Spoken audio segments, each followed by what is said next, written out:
Assalamualaikum warahmatullahi wabarakatuh. Jumpa lagi bareng aku Reja SR di video reaksinya Reja SR.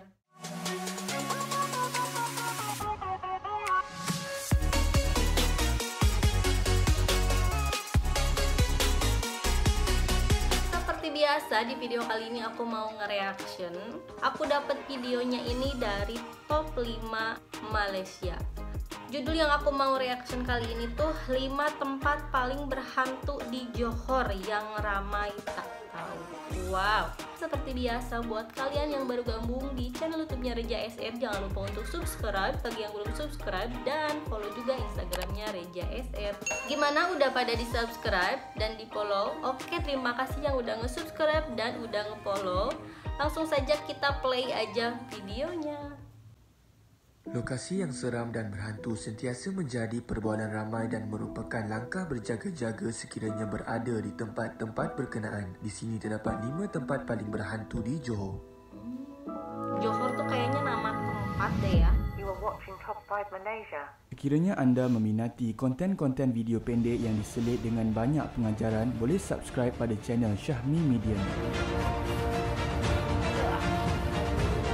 Ternyata kalau ngomongin soal yang horor-horor itu banyak banget yang tertarik, walaupun menakutkan. Ingin tahu lebih lanjut, boleh tekan link di bawah. Untuk dilihat dan Nombor untuk 5. digali. Menara Jam Dataran Bandaraya. Oke, Sekitar tahun 1995, penduduk Johor pernah digemparkan dengan kemunculan hantu lilin di dataran Bandaraya Johor Bahru. Kisah di mana sebuah keluarga yang beriadah pada waktu malam dan mereka sempat mengambil gambar di air pancuran yang terletak di tepi tangga Menara Jam. Setelah puas mengambil gambar, mereka kemudian pulang ke rumah dan keesokan harinya ke kedai foto untuk mencuci rol filem kamera tersebut. Sebaik siap dicuci, alangkah terperanjatnya apabila salah satu gambar mereka terdapat imej hantu sedang memegang lilin. Kemudian mereka bertindak untuk menghubungi salah sebuah akhbar terkenal di Malaysia. Pada mulanya wartawan tidak mempercayai dan setelah diteliti dari negatif filem barulah terbukti kesahihannya. Kemudian mengeluarkan berita tersebut di muka depan akhbar dengan lebih 1 juta cetakan terjual. Sejak dari tersebarnya cerita hantu lilin dataran bandaraya yang dulunya ramai pengunjung telah menjadi sepi, lebih-lebih lagi pada waktu malam. Hal ini berlarutan selama lebih kurang setahun tanpa pengunjung. Kini dataran bandaraya kembali ceria dan menjadi salah satu destinasi yang wajib dikunjungi.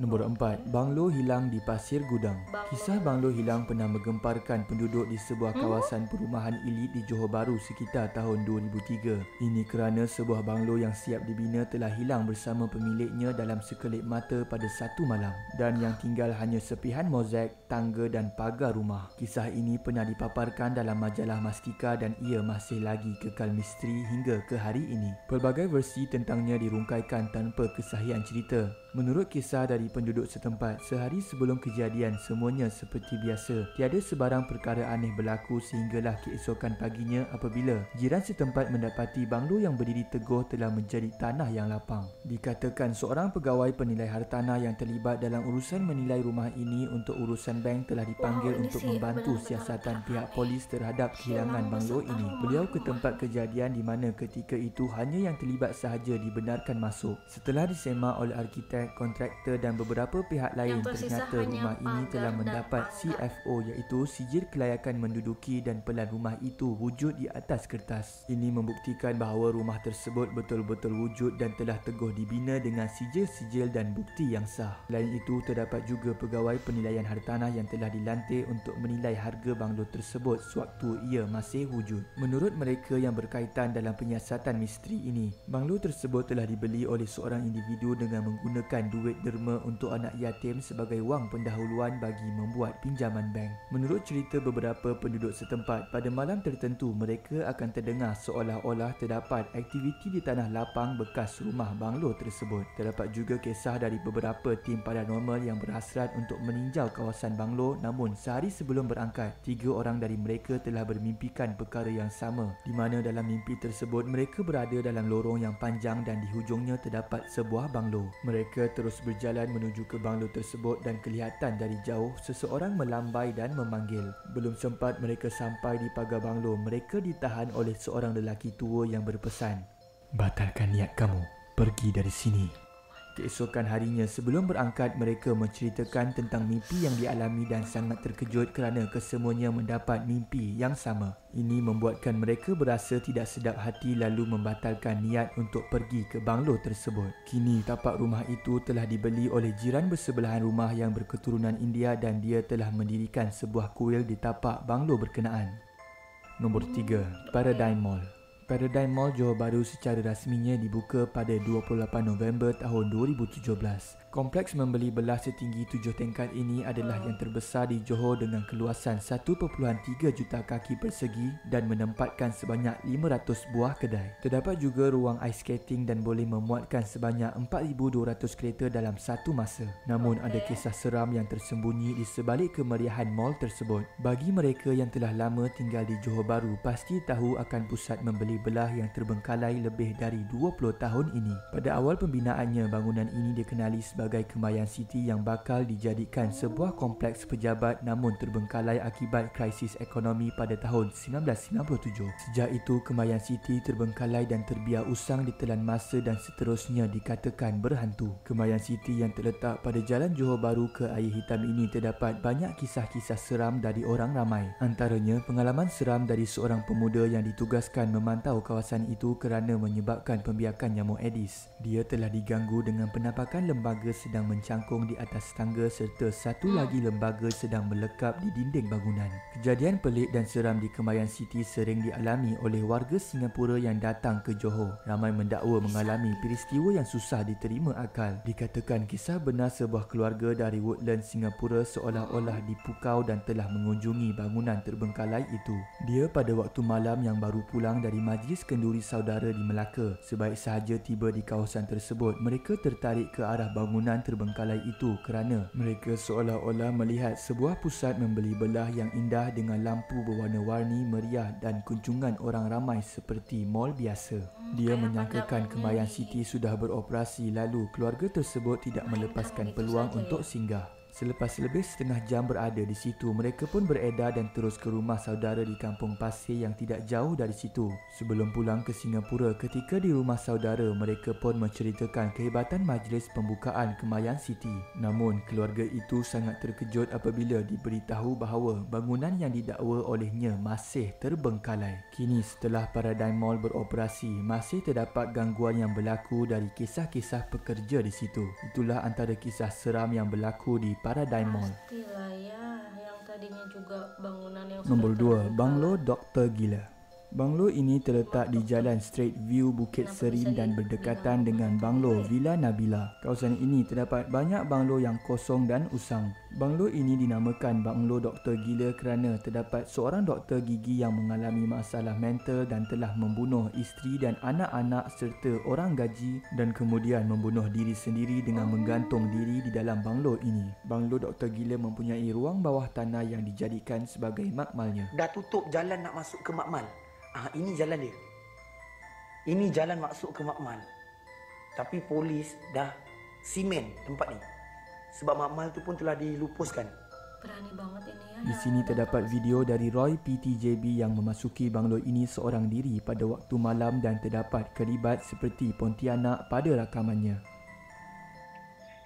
Sekejap ada memang sepintas lalu. Satu, kau bilang. Wah. Jelaslah geng. Geng, jelas geng. Ulang balik geng. Okey, ini penampakan tadi yang Pontianak tu. Coba. Terima kasih Raja Karo. Ni aku ni yang tadi ni. Ini yang tadi ni geng, korang tengok. Sekejap gila. Memang sekejap geng. Tu. Ya Allah, jelas doh. Kurang Lagi sekali, lebih lagi apa sekali. sih? Lagi sekali. Lagi sekali. lagi coba. Jelas weh, jelas. Tu. Oh iya benar, mantap. ada yang sekelebatan lewat gitu Sekarang ya. bibi dia kena bunuh dekat parking. Ini parking, bibi. Subhanallah. Allah Akbar. Iya, benar-benar tegang nih aku lihatnya sampai nggak bisa berkata-kata banyak.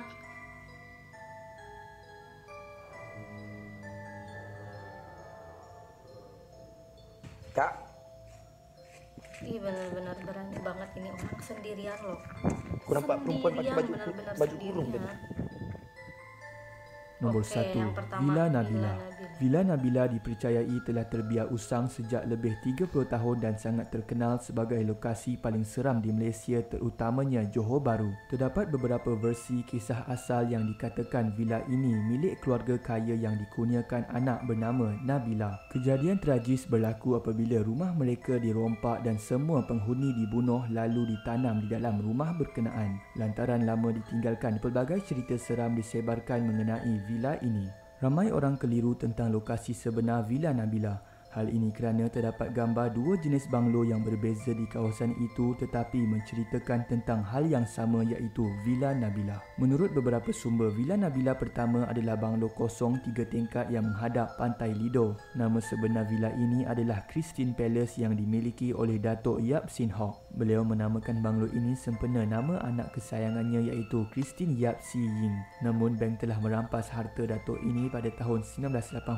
Sejak itu banglo ini terus terbiar. Di sinilah berlaku kisah pada tahun 2013, iaitu sekumpulan remaja 30 orang telah pergi ke villa usang ini lewat tengah malam. Tanpa diduga, tindakan mereka memasuki lokasi itu mengundang kejadian seram yang menggemparkan. Salah seorang saksi bernama Man menceritakan mereka semua berkumpul dan bersetuju untuk masuk ke banglo tersebut. Kemudian mereka mula merasa seram sejuk sebaik tiba di pekarangan villa. Dalam keadaan terlalu gelap dan hanya menggunakan lampu telefon bimbit untuk bergerak, mereka semua berjalan dengan senyap dan apabila memasuki sebuah bilik di tingkat 2 rumah itu, tiba-tiba kelibat kanak-kanak berlari melintasinya dan menyebabkan salah seorang kawan perempuan di situ menjerit lalu rebah di lantai dan terus histeria. Disebabkan bimbang akan keselamatan masing-masing, mereka terus keluar dari situ dan membawa kawan yang histeria ke Masjid Air Molek. Mereka bernasib baik kerana seorang jemaah berjaya memulihkan mangsa. Itu sahaja video pada hari ini. Hadis yang diriwayatkan oleh Imam Ahmad ada menerangkan bahawa rumah atau bangunan yang dibiarkan kosong dan kotor untuk satu tempoh yang lama akan menjadi kediaman syaitan kerana lumrah makhluk yang dilaknat Allah itu menyukai benda yang kotor dan busuk.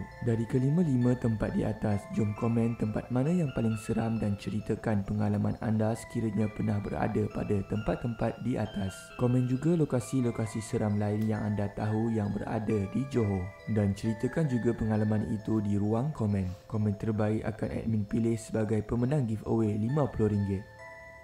Oke lah ya. Bentar. Menurut aku dari kelima tempat semuanya menyeramkan dan sangat-sangat menakutkan. Sampai-sampai dari awal aku nonton sampai barusan aku tuh nggak bisa berkata apa-apa saking pengen tahu ceritanya kayak gimana, dan juga benar-benar menyeramkan karena kalau menurut aku ya nggak ada cerita horor yang nggak menyeramkan, pasti menyeramkan. Seperti yang dibilang tadi di akhir video, bahwa suatu tempat atau suatu rumah yang dibiarkan kosong dan kotor dalam jangka waktu yang cukup lama itu pasti bakal ditempati oleh makhluk lain selain manusia gitu ya. Kasarnya ya makhluk halus atau hantu gitu kan ya. Kalau menurut kalian gimana? Dari 5 tempat barusan, tempat mana yang menurut kalian paling horor dan paling ekstrim? Kalau ngebahas soal horor, gimana kalau misalkan aku bikin video tentang cerita horor? Tapi aku bakalan nyeritain cerita horor itu pengalaman dari kalian para subscribernya Reja SR, dan kalian bisa menceritakan pengalaman horor kalian, ditulis di kolom komentar atau bisa DM juga ke Instagramnya Reja SR. Nanti aku bakal bacain, aku bakal ceritain cerita horor yang pernah kalian alami video berikutnya nanti ya. Kalau kalian suka dengan video ini, jangan lupa di like, terus share juga ke sosial media yang kalian punya. Nanti aku juga bakal cantumin link video aslinya di deskripsi. Kalian juga bisa komen di bawah untuk request aku bikin video-video apa aja. Bisa juga DM ke Instagramnya Reja SR. Karena di video kali ini cukup segini aja. Bye bye, see you.